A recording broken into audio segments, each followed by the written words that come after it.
Hey, welcome to the Stuff You Should Think About. I'm your host, G. And in today's episode, we're going to talk about why the U.S. is so dependent on cars. The United States is globally unique in its reliance on personal automobiles.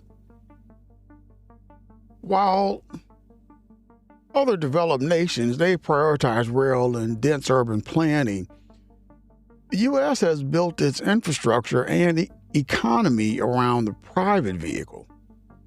This dependency is the result of a century of policy, geography, and cultural shifts.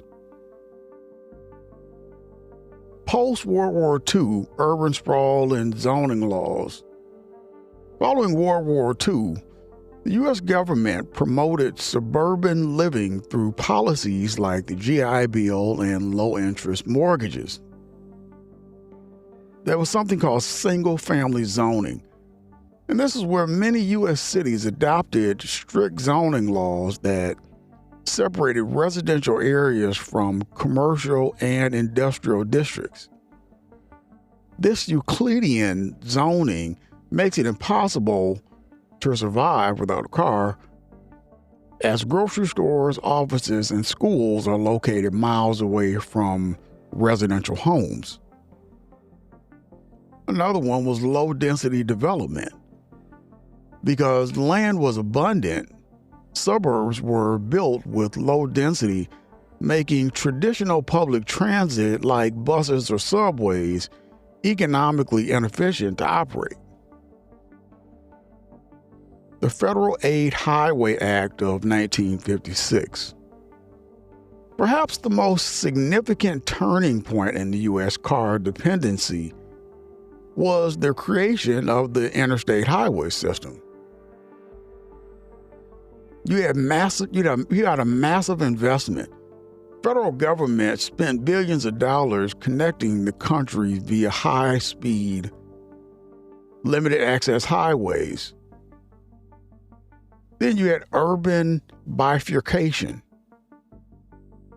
These highways were often routed directly through centers of historic, walkable cities, destroying neighborhoods and creating physical barriers that prioritize car throughput over pedestrian life.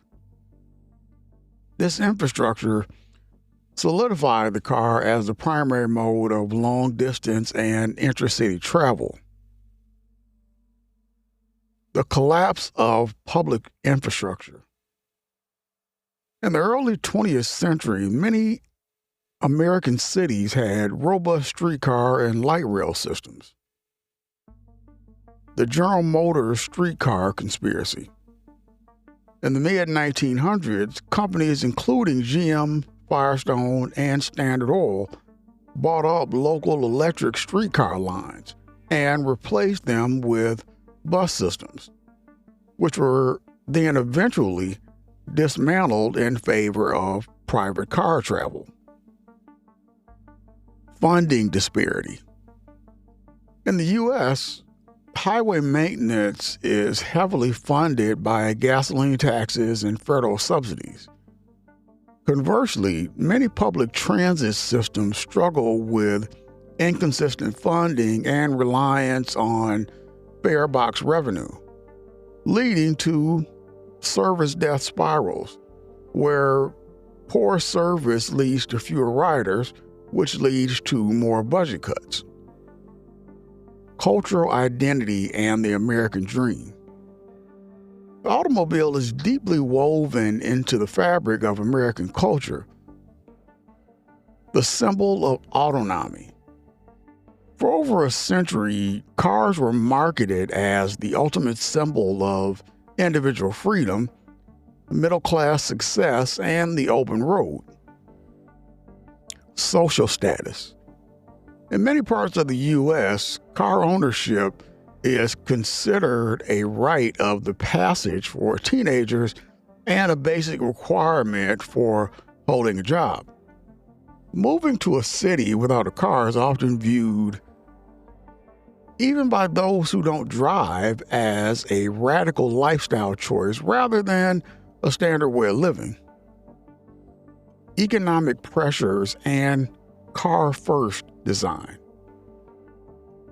The U.S. economy is heavily incentivized to maintain car dependency. Parking minimums. Many U.S. cities legally mandate that developers provide a minimum number of parking spots for any new building. This forces builders to dedicate large portions of land to asphalt instead of housing, effectively subsidizing car storage at the expense of density. The automotive lobby. The U.S. has an extremely powerful automotive industry complex, including manufacturers, oil companies, and road construction firms, which lobby heavily for policies that favor road expansion over rail and cycling infrastructure. Geography and scale.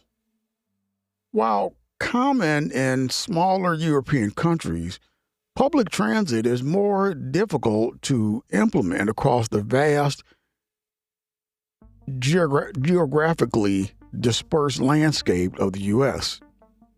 Distance. The vast majority of U.S. is exurban or rural.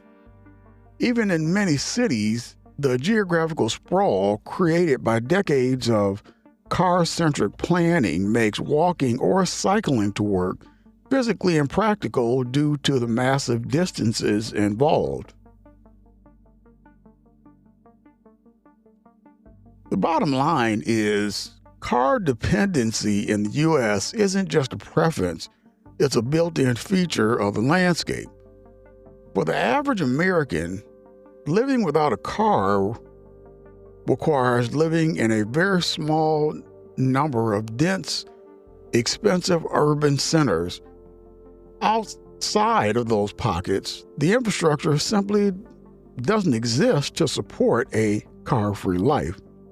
Hey, thank you for listening to The Stuff You Should Think About. If you enjoyed this episode, leave a comment, follow this podcast, and help this podcast grow bigger than it is. Thanks for listening.